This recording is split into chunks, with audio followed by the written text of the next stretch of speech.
Job, instrument dans la main de Dieu au milieu de ses contemporains, fut revêtu de justice comme d'une côte de mailles pour la bataille contre le péché. Sa justice, son jugement impartial dans les différentes familles ou tribus avait été comme un précieux diadème sur sa tête. Sans peur dans sa lutte pour le droit, il ne s'était pas mis en peine des conséquences lorsqu'il s'opposait aux méchants et qu'il leur arrachait leurs victimes comme on arrache des mâchoires du fauve la proie qu'il s'apprête à dévorer. Je disais, je mourrai dans mon nid, mes jours seront abondants comme le sable. On suppose que Job avait atteint la 100e année à l'époque de sa grande épreuve. Il pouvait certes penser qu'il avait atteint la maturité et qu'aucun changement de situation ne surviendrait dans sa vie. Mais il est évident que sa communion avec Dieu, sa connaissance des ressources qu'il possédait en lui, son jugement sûr, son courage indomptable au service des autres, tout ceci ne pouvait résulter que de longues années d'obéissance et de marche avec Dieu.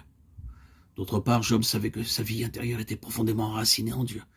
Elle était donc accessible aux eaux vives. La rosée de l'esprit reposait constamment sur lui, le gardait de la sécheresse et le faisait reverdir comme l'arbre planté près des eaux courantes. Alors je disais, ma gloire se renouvellera sans cesse. Que veut-il dire? S'agit-il de cette puissance de Dieu qui l'équipait constamment dans la bataille contre le péché et contre la puissance des ténèbres? Tout aussitôt il parle de son arc, lequel, au lieu de s'user, rajeunissait, ou était renouvelé entre ses mains. On m'écoutait, on gardait le silence. Après mes discours, nul ne répliquait. Ma parole était pour tous une bienfaisante rosée. Non seulement Job était revêtu de la justice de Dieu, mais il avait reçu ce qu'on nomma au jour de la Pentecôte le don d'expression, l'éloquence.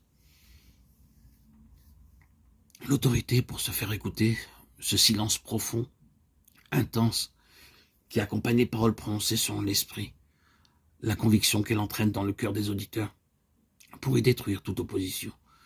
L'influence rafraîchissante comparable à celle de la rosée du discours selon l'esprit, la soif éveillée et l'attente des auditeurs, la réceptivité du cœur et de l'être tout entier comparable à celle de la terre recevant la pluie de l'arrière-saison, la confiance des auditeurs dans le messager envoyé par Dieu.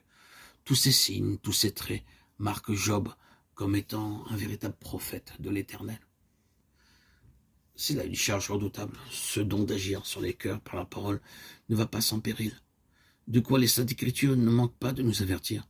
C'est un grand privilège que d'être l'un des serviteurs que Dieu honore ainsi. Mais ce privilège a sa contrepartie de danger. Moïse pécha par ses lèvres. Élie fut puni à perpétuité, lui et sa descendance, parce qu'il n'avait pas réprimandé ses fils. David fut sévèrement châtié pour n'avoir pas su garder ses yeux. Jérémie fut repris parce que son esprit défaillait. Toutes ces choses sont écrites pour notre instruction.